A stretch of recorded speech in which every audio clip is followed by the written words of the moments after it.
Welcome to the Property Management Mastermind Show with your host, Brad Larson. Brad owns one of the fastest growing property management companies in San Antonio, Texas. This podcast is for property managers by property managers. You'll hear from industry-leading professionals on best practices, new ideas, success stories, and lessons learned. This is your opportunity to learn about the latest industry buzz surrounding property management, as well as tips and strategies to improve your business. Now here's your host, Brad Larson. Hello, everyone, and thank you for joining us here on the Property Management Mastermind podcast. Be sure to check out our website at propertymanagementmastermind.com, where you will find all of our episodes, products, and services to review, to include our newly launched BizDev Mastermind offering, which is consulting services for companies looking to hire and grow using a business development manager. You can visit that site at bizdevmastermind.com. In addition, I wanted to announce the Property Management Mastermind Annual Conference going on in Las Vegas, March 2, 3, 4 at the Mirage Hotel in 2020. Visit the website at pmmcon.com. If you sign up for the conference and both add-on seminars, you'll get a 10% discount. I look forward to seeing you in Las Vegas. Lastly, be sure to find us on Facebook to join the conversation of over 6,000 members in the Property Management Mastermind Facebook group. Choose Seacoast Commerce Bank as your property management bank of choice. Seacoast Commerce Bank specializes in trust accounts and business banking for property managers. One of their best features is a cash analysis program where they can assist in paying your property management related invoices. Contact Allison at 619-988-6708 to learn more. And be sure to listen to the Property Management Mastermind podcast, episode number 26, about Seacoast Commerce Bank. Are you tired of chasing tenants to comply with having renter's insurance? Insurance Management Group can solve this problem with a master tenants insurance policy. Keep tenants in compliance with your lease agreement and help protect all parties involved. A master tenants insurance policy can also add an additional revenue stream to your business. Contact Derek Scott at 918-728-8992 or visit imgadvisors.com. To learn more, listen to the Property Management Mastermind Show podcast, episode number 36. And welcome, everybody, to another edition of the Property Management Mastermind Show. I'm your host, Brad Larson. And today's guest, I have Paul Rush. And Paul is a property management company owner out of Augusta, Georgia. And so what we're going to do today is we're going to kind of do a throwback, old school mastermind session between Paul and I, because this is really where the mastermind show started. The concept of the mastermind is Paul and I've met a couple times before at conferences. I know him, he knows me. And today we just decided to jump onto a podcast and a Facebook Live to show kind of how that works. So, we met at several conferences before. And so the way kind of we started the mastermind group, the mastermind format, is you meet somebody, it's kind of oh, that's interesting what you're doing. Let's have a phone call or some sort of session, or let's form a small group and get together and talk about, property management. And so this is what we're going to do today. I mean, Paul and I are going to have a good mastermind session talking about just property management. And so I got a couple things we want to kick around. He's got a couple things he wants to kick around. And I think it's just going to be a neat episode because it really is one property management company owner to another. Okay, that's the premise. So, Paul's going to be giving us a perspective of real world, what's going down right now in his market, and kind of talk us through. So, Paul, I want to give you a couple minutes to introduce yourself, and we'll take it from there. Yeah, absolutely. Thanks, Brad. So as you said, my name's Paul Rush. I'm from Augusta, Georgia, and the name of my business is Augusta Rental Homes. We manage single family and multifamily, some multifamily houses in Augusta. I have been in the property management business for about 4.5 years, and probably very serious about it in the last 3 years. And so I got into real estate because I actually wanted to flip houses. I never wanted to manage rental houses, but then things happened and I ended up with some rental property and grew from there and needed to hire employees and realized it could be a great revenue source to manage properties for other people too. And so you have a baby face. Tell me how old you are. I am 30 years old. 30 years old. So I love it. So you are the burgeoning, up and coming, rising star, young generation of the property management world. And I love that fact. So let's kick this around. You started roughly 24, 25. Am I right? Yeah, that's right. Yeah, that's good stuff, because that's what we need to see. We always need to see the younger generation coming up, taking on the good examples of what the previous and prior generations have done. I did the same thing. I still look at a lot of my mentors, Todd Breen, Kevin Knight, Brian Birdie, guys like that have been around the business. And I look at them as mentors. Then you have, other international mentors like Bob Walters. I've always looked at him as an extreme mentor with LPMA. And so I'm hoping that at some point, you'll be able to kind of find a mentor and kind of get into some stuff that will help you. And so this is where, we want to kick this around, because I got a couple of things I want to chat about. So we're doing the mastermind session, like you and I are getting on a phone call, let's say, and we're talking about this, that, and the other. And so, one of the things you mentioned the other day I wanted to talk about was you talked about an owner first philosophy. And in the owner first philosophy, you really dove pretty deep into this. And I want to give you a few minutes to kind of talk about that and paraphrase it. So please hit me up with that. Sure. So when I first started my property management business, it was to manage the properties that I owned. Basically, I needed to hire a person and create a face or a company that all my tenants were going to pay rent to. And so for the first 2 years, I only managed properties that I either owned by myself or had owned with partners. And so the company was basically just there to service me as the owner, make sure that we collected rent, make sure that we take care of maintenance stuff, but it wasn't there as a business to be profitable or to really be anything other than just help Paul out. And so that worked for a while, but then what I realized is, hey, this is a business. I started having more employees, and I needed to treat it like a business. And so that means, we need to be profitable, we need to be healthy, we need to succeed. But because I was still the owner, was concerned on the number side of it on that end too. And so we, developed a few fees that we were going to charge the owner, and then actually implemented a lot of cool fees that we charged towards the tenant that helped us out as a company to then generate enough revenue and be a healthy, successful business. I think that's a good philosophy to have, the owner first philosophy, because, a lot of times we can talk about fees for the tenants, for the owners, for the vendors, for whomever, but really we have to be able to attract business. You and I, as property management company owners, we have to go out and earn new business. And so as part of, for example, with our BizDev Mastermind program, we're teaching property management company owners to devise a system to where they are very attractive to their clients, and their clients are property owners, because that's who you want, right? That's who we want. We all want property owners. The tenants, we want to take care of them. We want to do a good service. We want to provide a, excellent service for them. But at the end of the day, our clients are still going to be our property owners. And so it's lip service, right? You're talking about, let's develop an owner philosophy, right? An owner first philosophy. Well, it's kind of lip service. So let's dig into that, because I firmly believe in that. So I want to throw an example at you. So we do a no security deposit option in RentWorks. And so in doing this, we first wanted to take care of the owner. So we offered a free security deposit guarantee. So we basically say to the owners in writing, in our management agreements, we're going to guarantee up to the common and customary security deposit that your tenant that comes in, if they abide by the program of the preferred tenant program and they qualify and they accept it and they do the lease agreement, that we will guarantee up to that regular common and customary security deposit. So we feel we're lowering the barrier of entry for tenants to come into the market to rent our homes, but then also we're making the owners extremely whole and making them feel good. So it's really a win-win for both sides, win for the tenant, win for the owners.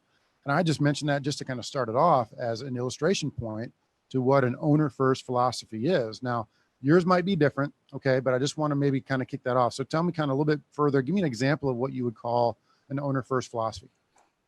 Well, so maybe along the same lines would be like tenant placement. So, talking with the different people that have done leasing over time, a lot of them are just motivated. Hey, let's get this rented. Let's get the tenant in, be done with that. And then we got to move on to the next one, get that rented. And so I can speak from personal experience of, hey, back in the day when I did leasing and I was excited to get things rented, and we, had somebody that didn't quite meet our qualifications or didn't feel quite good about them. And then here's what happened 6 months down the road. They didn't pay rent and we had to kick them out.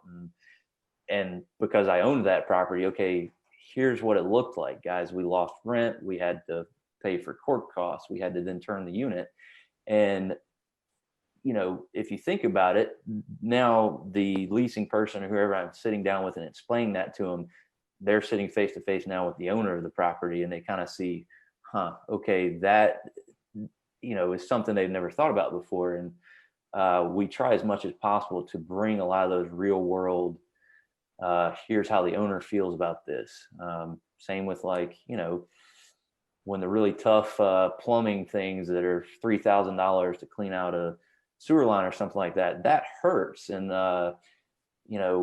we want to take care of the maintenance problems as quick as possible, make sure the tenant's happy. But there's a lot of damage control and communication that has to go on with the owner. And it's not always easy, but like you said, that's the most important part. We got to keep the owner happy, because if we lose the owner, we're going to lose the tenant as well. Yeah, in designing that owner first philosophy too, on the business development side, you have to take a look at what the leasing fees are, because owners look at you, investors look at you and say, what is your motivation, Paul? What is your motivation to keep this home leased? If this tenant leaves, you're going to charge me a giant leasing fee. So it's a win for you, Paul, right? If the tenant does not stay. So where's your motivation in getting the tenant to renew? And so what we've done, and a lot of folks have done, is you try to, keep the renewals. We want to charge a renewal fee. We want to make a commission for the portfolio managers or for the company. So we financially put it to where, look, Mr. Owner, it's better for the management company. It's better for you, the owner, if we get a renewal. And here's why. If you say, yeah, we're going to make $10,000 for every rollover because we charge a $10,000 leasing fee, which is, I know it's crazy, but, and then versus a small renewal fee, owners start to look at, well, why are you even, you're more concerned with getting the leasing fees, right? You want those rollovers versus the renewals. Any comments on that? Yeah, well, so 2 comments. So our front end on the leasing fee, we actually just charge a fairly low flat leasing fee, which is, again, favorable to the owner. How we feel about that is, hey, your property's been vacant for a month, maybe longer. They've been paying things, no rent coming in. For me as the owner, it kind of hurts a little bit if the property management company sticks you with that big leasing fee right when the owner's about to make money. Oh, wait, let's get one more fee from them. So we've implemented just a flat $300 leasing fee. And then on the renewals, so what we've done there is we kind of charge a renewal fee and then also do some inspections and HVAC service. So every time we do a renewal, we're getting a fee for that, but then we're also providing the owner with a property inspection report and also a clean bill of health on their HVAC unit. And so it generates a fee, and then it also generates a little bit of maintenance revenue and income as well. So I think that's something we actually just started that a few months ago, and that has been received very well. Yeah, another point to bring out there is that you have to remind the owners that you just made them $12,000, $15,000, $24,000, whatever the math is. So if you have a $2,000 home, right, or a $1,500 home, whatever you want to talk, let's call it $1,500, and you just got a 12-month renewal. I know, Mr. Owner, I'm charging you a leasing fee. Yes, it's a small little leasing fee. However, we just guaranteed you $18,000 in revenue, or 1,500 times 12 is $18,000. So, owners don't look at it like that. They're like, they're trying to, and this is where you have to understand their philosophy. They're trying to also rent their mortgage, right? I heard this term at a conference sometime before, and somebody said, look, man, I can't rent your mortgage, right? So whatever your mortgage is, that's between you and, the bank. But I'm here to try and generate the revenue that I can for you. So if I can get you that $18,000 in 1 year, and your outflow is $17,500 and some dollars, well, that's on you. That's on you, investor. I'm trying to do the best I can for you. So that's kind of a way to potentially justify it. I know it's not the greatest argument, you know what I'm saying, but it is a way to go there. Give me another example of an owner first philosophy that you may have had. Well, so I'll share this piece of information with you too. So 3 of my other employees actually own rental property as well. We manage it through the company. And so anywhere from my director of operations all the way down to my maintenance guy, they have some experience owning rental property. And so owner first, meaning my employees realize the owner draws the same time of month that all the other owners get. They get the same reports. They get the same treatment as the other outside owners. And so, we couldn't just come up with some fee. Hey, we're going to triple our leasing fees and we're going to change all this stuff, because it does actually have a huge direct impact to our employees. And so I'm pretty proud, and I think it stands out a lot for us that we've got several employees that we manage the properties for. They're part of the whole Augusta Rental Homes team, but then the Augusta Rental Homes owner side of it too. And so I think that's huge. And that should always be at the forefront of any conversation you have with a business, with a property owner on the business development side. You need to tell them over and over and over. So look, we manage the properties that we own inside of our company. So we're not only telling you what we do, but we also succumb and submit and agree to what we do. So, you say, if you're meeting with them, Paul, if you're the guy doing the business development, you're meeting with the owners, that story right there is something that you need to potentially even have at the forefront. Okay. Absolutely. That could be almost a flyer that says, look, this is my director of operations. This is my maintenance guy. We manage properties for them inside of our own company. So we're property owners ourselves. So we're telling you, we're eating our own pudding, or whatever the saying is, eating your own cooking. And I think that's pretty strong biz dev stuff you want to hone in on. I mean, it's just a comment from the peanut gallery there, but yeah, no, I agree. No, that means a lot. I mean, even when the maintenance guy has a maintenance request, he still gets billed the same. He doesn't go do his maintenance, after hours or something on his properties. We're still charging him the same as we would any other owner. And that, I think, speaks loudly of how we feel about our fees and structure of everything. Good stuff. All right. So in the spirit of the mastermind call, I want to get into some red meat, because if I were to call you, you were to call me, and we're all of a sudden going to have a good conversation about our businesses. It could be 15 minutes. It could be 5 hours. You just never quite know until you start digging. But I want to kind of hear, I'm going to steal this from Pete Newbig. Pete Newbig and I always jump on calls, and he always asks me, what are your challenges? Very, very poignant like that. What are your challenges, Brad? And I'm like, well, man, I have a lot of challenges. You know what I'm saying? It's, I'm just giving you a hard time, but let's ask you that, Paul. So are you ready for this? What are your challenges right now in the business? Yeah. Okay. So putting me on the spot a little bit. So 2 challenges I'm kind of working through right now. We just acquired a property management firm. And so we brought on a lot of new owners, new properties at the same time. And we actually brought on some of the employees as well. So on the employee side, I am trying to get those people to understand our systems, our routines, kind of the whole Augusta Rental Homes philosophy. They're buying into it very well. It's just a lot of change for them and a little bit of extra time that I'm spending with them. And then on the other side is the owners. Is probably a mistake that we made was not reaching out and communicating with some of the owners soon enough. And so there was some rumor mill type stuff where the owners had heard that the company had sold and they were unclear about what was going on and who the new owner was. And so we've kind of, I think, gone through the worst part of it, but there's still a few challenges with the current owners being comfortable with who we are and with some of the changes. Owners do not like change. Lots of questions here. So let's stop there on the challenge side. We'll get to the second one after this, because this is a whole, we want to dive deep into this one. So you acquired a property management firm. So can you kind of disclose at least what size, how many units roughly? Sure. It was 85 units. Okay.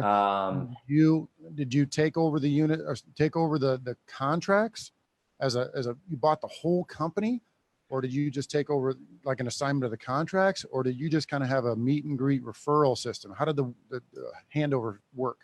It was basically an asset purchase of the contracts. I actually bought his office building as well. So for me on the real estate owner side, but we purchased his contracts, basically his whole office, and then had an agreement to employ his employees for a while as well. So this is fascinating. So this is awesome stuff to talk about. This is why I love the mastermind format. So I've got questions about the commercial purchase building.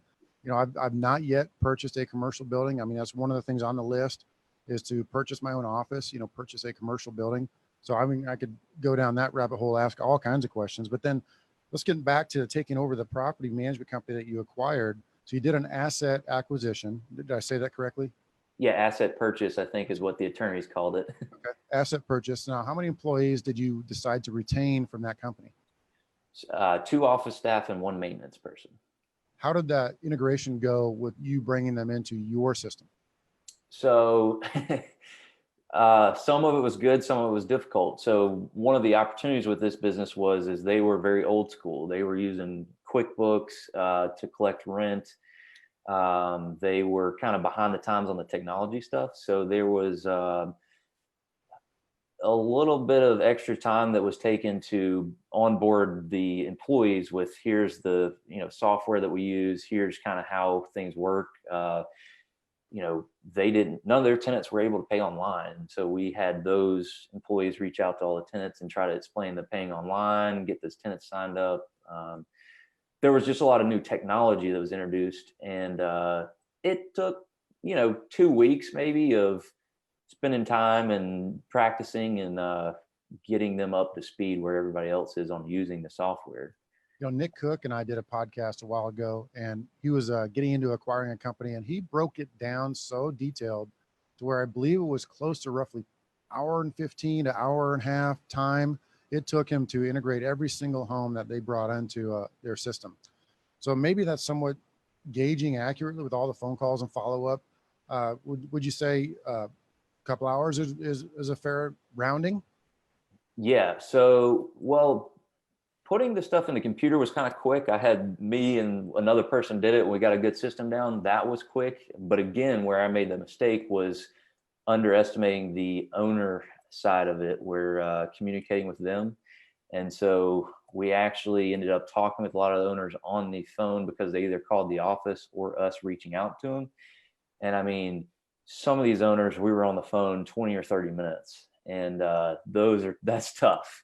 Mm-hmm. But again, they were nervous, and some of the owners owned multiple properties, and it felt like it was a good use of our time, but I totally was not planning on that. So me and another person, it took a week just communicating with these people. So did rumor mill overshadow the opportunity you had to do a nice formal introduction? I mean, did it leak out to where they're calling you and blindsiding you before the deal was done and before you had an opportunity to introduce yourself?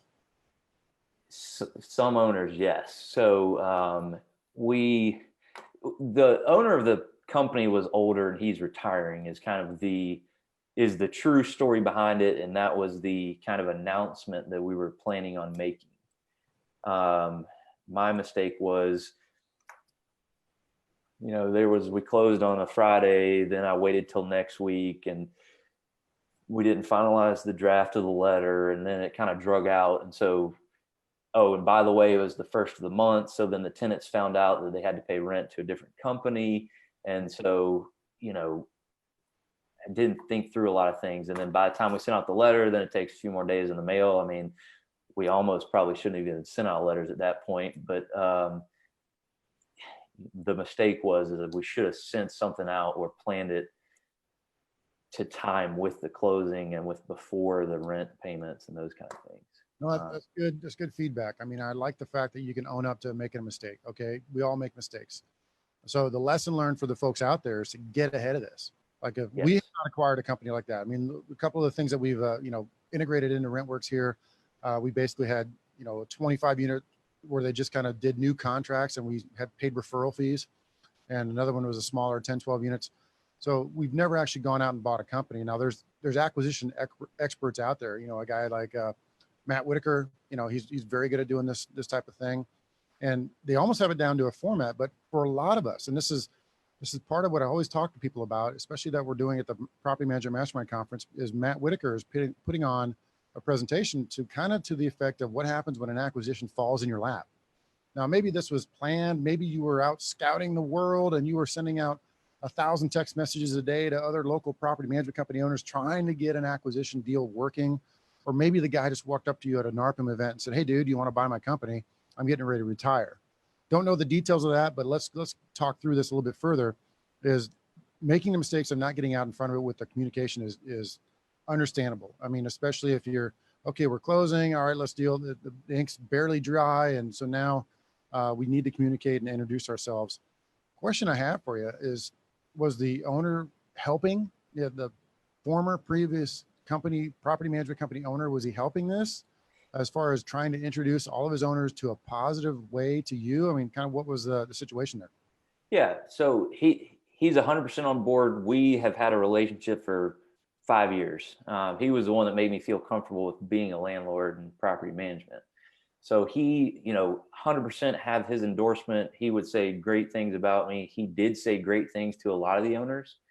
And again, that was kind of, we had drafted a letter saying we were announcing his retirement, that he had, hand chosen Augusta Rental Homes to take on his legacy of property management, and, really well written and kind of planned out, but poorly timed. And so he had communicated with some owners personally that he knew that this was going to happen. But then, there's other owners that he just didn't have time to talk to or get a hold of. And I mean, just the fact that some owners were, hey, calling the office, seeing what was going on. And the old employees answered the phone with Augusta Rental Homes instead of the previous company name. And I mean, just unexpected things. I mean, we had it planned out where we had set up the phone systems, we had forwarded the number, we had, done everything on the back end, but probably didn't think of the user end of it. So the nightmare scenario is they beat you to the punch. That's the worst thing that could happen. And I'm not picking on you, man. I would, I'm not perfect either, but yeah, that's the one thing you want to prevent is that. So I would also, no, I'm not perfect. I'm just going to say this, maybe if anyone's in that situation, get into maybe a side-by-side video, right? Where you bring in the owner and you're sitting next to each other and, you're hugging and you're kissing and whatever, and say, hey, proud to announce that Paul's taken over our company. He's going to really, do great for you guys. Kind of like a personal introduction. What I've seen in the past is the outgoing owners of the property management company would introduce the incoming new owners and say, hey, this is Augusta, PM company. This is Paul. He's going to be taking care of y'all. This is how it's going to work. Nothing's going to change. Everything's going to be fine. And then just kind of the warm intro, right? Everybody talks about the warm intro there. So interesting. So that's a lot to talk about. That's why I love getting on these, because I didn't know that about you, Paul. And I think that's really fascinating stuff, dude. I'm so proud of you that you got to do that. Yeah. How did that acquisition fall in your lap? Let me go back to that. So, okay. So like I said, this guy, he's 80, I think he's 81, and he's been doing property management since, it says 1967 on a sign in front of his office building. So, and I had met him 5 or 6 years back through an attorney. I said, hey, I want to meet somebody that's in property management that can teach me something. And I actually was introduced to him, and I said, hey, can I come work in your office for free for a few weeks and learn the business? And so he loved that. And I learned a lot from that, and then went on and applied that to my business after that. And we just remained friends. He's helped me out on other business deals since then. And I was sitting in his office one day talking about something else, and he said someone had approached him about buying his business. And me trying to be quick to react was, well, hang on, would I have the opportunity to talk to you about buying your business? And he was so excited to hear me say that, because as we got further into the deal, things that he was worried about was that he was going to sell the business to the right person, somebody that he knew and was familiar with. He was concerned about his employees, and he was concerned about his owners. And the person that had reached out to him was just somebody off the street that he didn't know. And fortunately, I thought to ask that, and I think it was a great opportunity and great timing for us to work it out. And from that conversation, we probably, we had a ton of conversations since then, but closed 2.5 months after that first conversation. So it all happened pretty quickly, which maybe was a good thing, maybe wasn't, now looking back. But it just kind of just happened. I wasn't necessarily out looking to buy his business. I'd kind of in the back of my head thought that could be an opportunity at one point, but didn't think that it was going to be at that point. Keep your ears open and always tell people what you want. Yeah, I want to buy a business. Yep. The great point there is it's just it fell in your lap one way or the other. I mean, you weren't out looking for it. You know, you're not trying to roll up 1,000 companies into one company, and that was great. I mean, that's exactly what I'm having Matt Whitaker talk about at the Mastermind conferences. And he's also giving us a deliverable, by the way. So when you attend the conference, I'm hoping you do, you'll have a playbook. So Matt's putting out a playbook for an acquisition falling in your lap, like step 1, step 2, step 3. I mean, all those steps. Now you've learned through doing it, which I really admire, but I also think anybody, the seasoned veteran who's done 100 of these to, you know, the rookie who's never done any, they're going to benefit from something like that because they're going to pick up something along those lines. Okay, so I want to move on to the other challenge. You said 2, you got into the acquisition game, and I cut you off, and I had to go right down that rabbit hole, really dig in deep in there because I love that stuff. That's great. That's a great story. I really hope that works out for you. It sounds like you're doing great with it. What were the other challenges you had mentioned earlier? So I think the other challenge I said was the new employees, getting them used to our systems, our way of doing business, bringing them up to speed on the software. Something I didn't mention was they knew that I was purchasing the business before the closing, but then they were maybe unclear about what was going on. And then also my current employees were unclear about, okay, we're bringing on new people. There's, you know, of course, all my people think that, okay, we can handle it all. We don't need new help and all that kind of stuff, but which good for them for thinking that, but we did need more people. And so one of my challenges was addressing the concern and uncertainty that everybody had as soon as we closed. Who's going to be doing what? And we sat everybody down, and I passed around sheets of paper that had everybody's roles and responsibilities on it. And I went around the table and said, okay, each person's got to read them out loud, and we're going to talk about what everybody's doing. And some people have to realize that they're giving up some roles and responsibilities, and some people are taking on new ones, but this is how it's going to work. I like that. You made them read the roles and responsibilities out loud in front of the group. I'm also assuming you probably had some good one-on-ones with them, you know, to kind of make sure they were okay with everything and make sure they had their jobs and make sure, you know, everything is going to be fine. And I mean, how did that work out? So like the one-on-one 2 office staff that we took on from the other company, I mean, they were probably the most nervous, right? That, you know, hey, the owner's selling out, and are we going to have a job? And I understand that. So I sat both of them down. And I actually said, I want you to know that you do have a job with Augusta Rental Homes, but I also want to know, will you come work with Augusta Rental Homes? And kind of give them the option to say, you know, we want you, but let them feel like they're a little bit in control of the situation too. Because for sure, I felt like they felt like things were out of control for a second. There was a lot of transition of all the documents and stuff, and they didn't want to get left behind or things like that. So in the details of that, were you presenting like a written employment agreement to them at that time?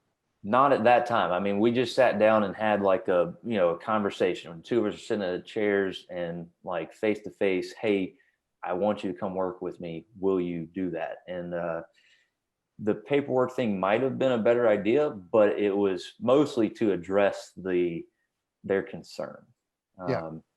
And I didn't think they were going to say no or anything like that either. And there's no perfect way to do that either. I mean, if you want to seem like a corporate giant, like your AT&T or somebody like that, well, okay, here's your written employment agreement that's 4 pages long, 8 pages long, in addition to having a conversation, versus you can just have a, one-on-one, face-to-face, real person-to-person conversation. We want you to come work with us. We'll work out the details. You're going to be paid kind of what you were paid before, or a little bit more. That's the kind of stuff that works itself out, but it also has to be done in steps, so you don't get ahead of yourself and get behind. On the new employee side, so a lot of people might be screaming, well, how did you train them? What did you do to train these folks? Because you basically brought them in with basically going from what, stubby pencil to software, right? So How did you do training? So we spent a lot of time together. And first it started out with, okay, new employees, these 2 office employees, they were only managing 85 units. So they were literally doing all of it. And so they had to realize that they were going to be giving up a decent amount of their responsibilities so that they could just focus on less responsibilities, but be very good at them.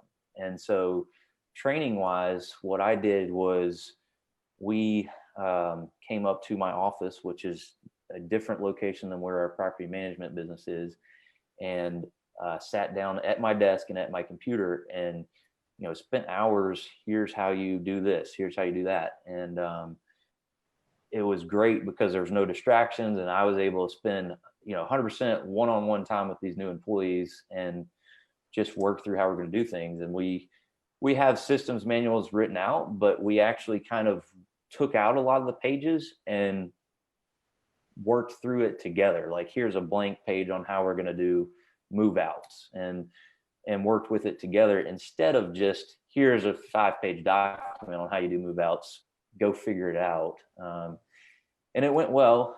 It was a big time commitment. And, if you were to bring on more than just 2 office employees, that might not scale very well. But yeah, scalability of it. So the only thing I would add, not for necessarily you or I, but if somebody is looking to have a bit more continuity in their business, maybe look into the CRMC checklist, the Certified Residential Management Company checklist through NARPM, because that will tell you to go get an employee book for, leasing, go get an employee book for maintenance, it tells you all these steps to do. Curious about the software. So they went from QuickBooks managing rental properties to, what do you use currently at your business? So we use Buildium, and they had QuickBooks that they had modified to their property management needs. And so we use Buildium. Big changes were again, none of their tenants paid online. We text message tenants through Buildium. So one of the new people's jobs was to go get all the tenants to sign up for text messaging. We, email them. We do online tenant portals and all that kind of stuff. And so it was really neat how I think the tenants were honestly grateful that the technology that we were finally able to bring to it. And the owner, he told me, we were talking about online payments. He said, I don't think any of my tenants are going to pay online. And I told him that we got everybody signed up. And before the first of the month, when we taken over, 12 of the tenants had already paid online. So he was very impressed about that kind of stuff. But the change in technology, I mean, it was needed in his business. I mean, even the phone system and other kind of basic things in the office were behind the times. Mm-hmm. All right, so let me shift gears with you. That's great stuff. Let me talk to you about what's the best thing that you've implemented here in the last 12 to 24 months. And we talked about doing 3, but for time's sake, give me one good giant number one blanket, shining star that has been fantastic for you in the last year or 2. Yeah, so I would say from the operation standpoint, we have started doing self-access viewings. That has helped us out tremendously because unfortunately, we've had a little bit of turnover in the leasing side. We just have one leasing person, and had a little bit of turnover. And one of the timing happened to be right before springtime when leasing season was going to be really busy. And we were trying to hire somebody, but still rent houses. And so that was what forced us to go to the self-access showings. And we maybe struggled with it a little bit, but I think have developed a really cool system for that. And I actually just hired a leasing person probably 6 months ago, who's the first leasing person that only does self-access viewings. He does not show houses in person. And that has leveraged his time a lot, and also I think on our end made the leasing process a whole lot more consistent. What vendor did you choose to do the self-access? We use Tenant Turner. Okay. And they integrate directly with Buildium is one of the reasons why we chose them. We use Tenant Turner as well. I think they're all really good. It just depends on the scenario that you're in. I would recommend to, and when I say all, I mean, I'll drop all 3 names: Tenant Turner, Show Mojo, Rently. And there might be one other that I don't know about, but those are the big 3 typically we're seeing in the space. And I think they're all really good. I think it just depends on what fits you the best. It's like software, Appfolio, Propertyware, Buildium, Yardi, Rent Manager. Probably forgetting 4 or 5, but it just depends on your scenario. So I'm going to jump in and add some stuff on that, because I went to the IMN conference, which was in Atlanta just earlier this month in September.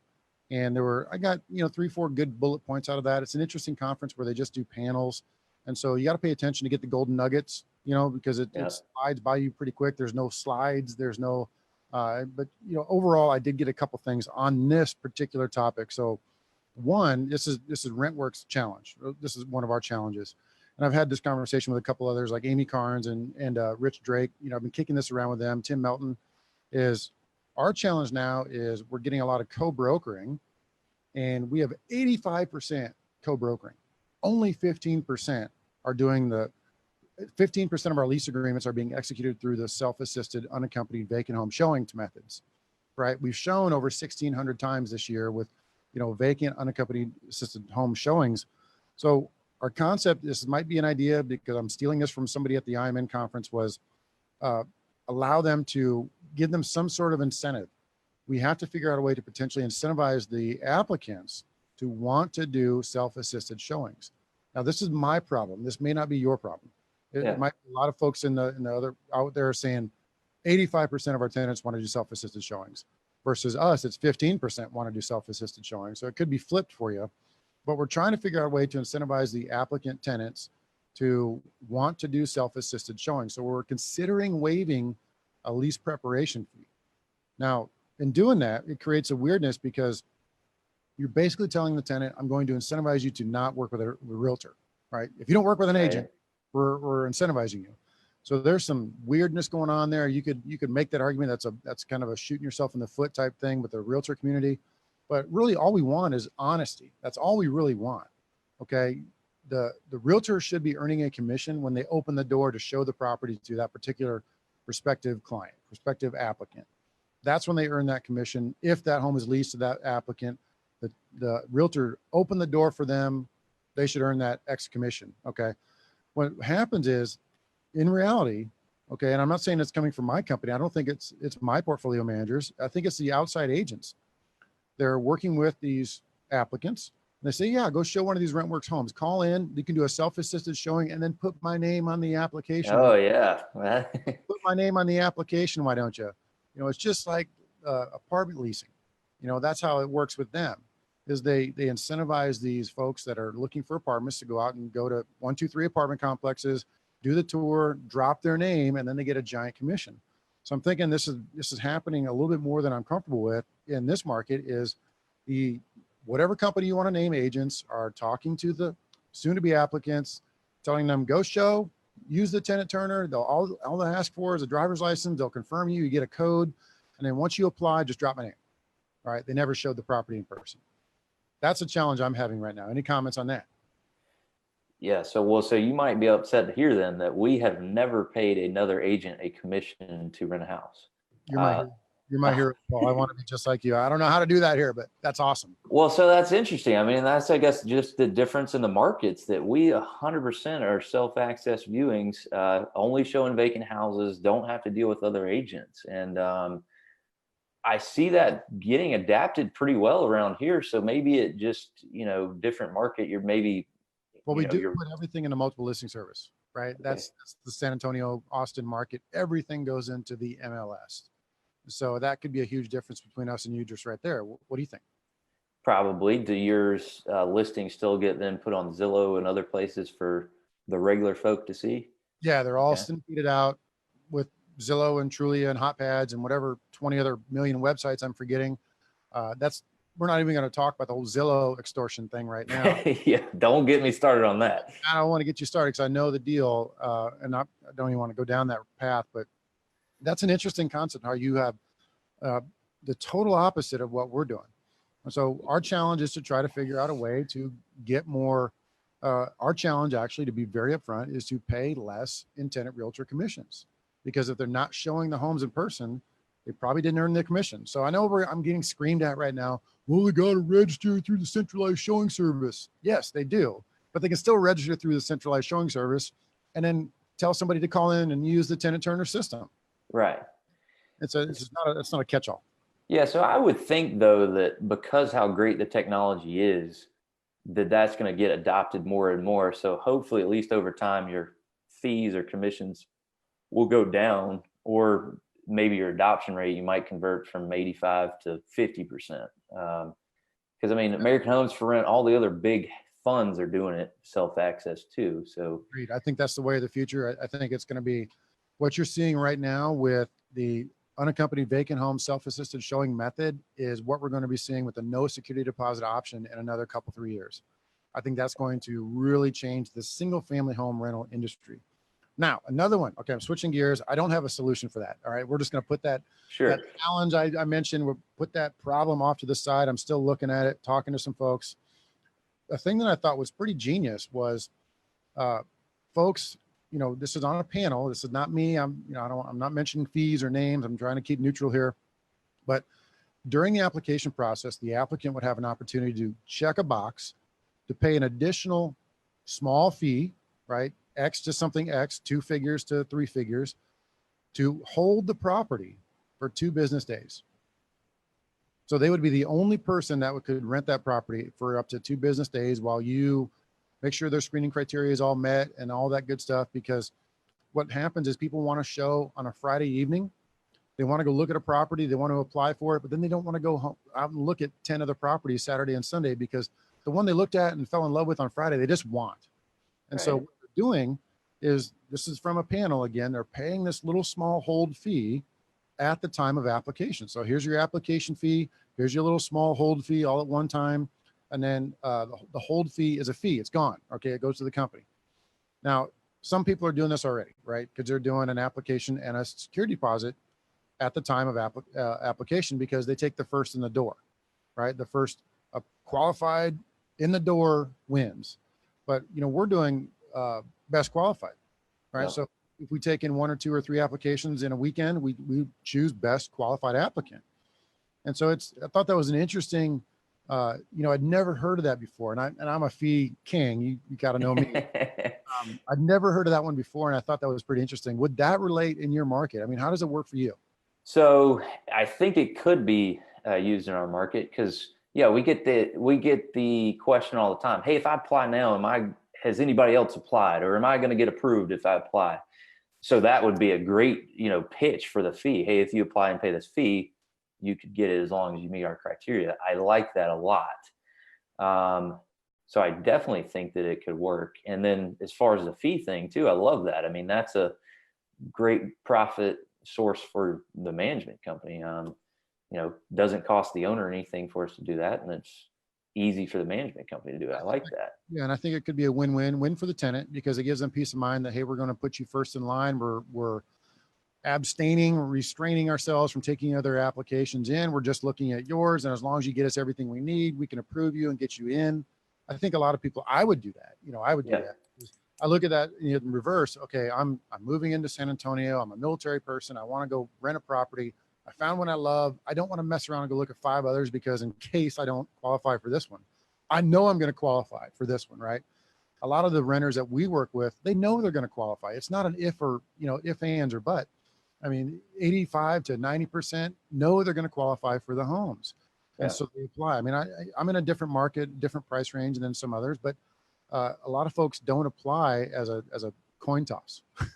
Sure. Well, and the market's so good right now where we are that an employed professional military person like you're talking about, they might not be able to go look at the property until this weekend, but they tried to go look at a property last weekend and they lost out because somebody got approved because they were able to look at it during the week. And that's when the market's great like that, you can definitely introduce more fees to the tenants or applicants. I like that a lot. Interesting take. Good stuff.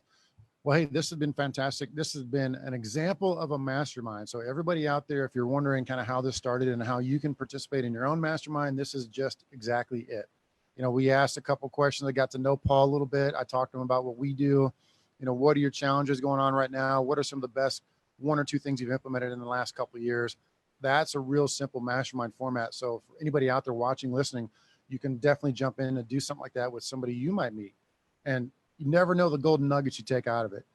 I thought our discussion on your acquisition was fantastic. I loved it. I mean, lessons learned to come out of that. I really appreciate you opening up to us. So been a fantastic episode, Paul. I'm going to go ahead and close this out. Any parting words for the team out there? Keep up the good work. Thanks for your time, Brad. And, I'm happy with my team and happy, that I got the chance to talk with you about this. I really appreciate it. Yeah, hope to see you at the Property Management Mastermind Conference in March of 2020. Definitely think you would be somebody to get a lot out of that. So thanks again for coming on, Paul. Let's stay in touch. Okay, my friend? Definitely. Thanks, Brad. Right, take care. This show is sponsored by the best home inspection software on the market for property managers. We endorse and use Z-Inspector as our software of choice for our team to document home inspections. We particularly like their 360 degrees camera system that produces amazing views of the interior room. Your clients will love Z-Inspector documented inspections you provide them. Visit www.zinspector.com to learn more. Property Meld is made for maintenance work automation. Property Meld will work to schedule, remind, verify completion, and follow up with your residents automatically while providing the best-in-class communication system for your ease of use, your vendors, and your tenants. Begin reducing maintenance coordination time and increasing tenant satisfaction today. Learn more at PropertyMeld.com. This has been a podcast episode by PropertyManagementProductions.com. Be sure to subscribe to our podcast, leave us feedback, and come back for our next episode.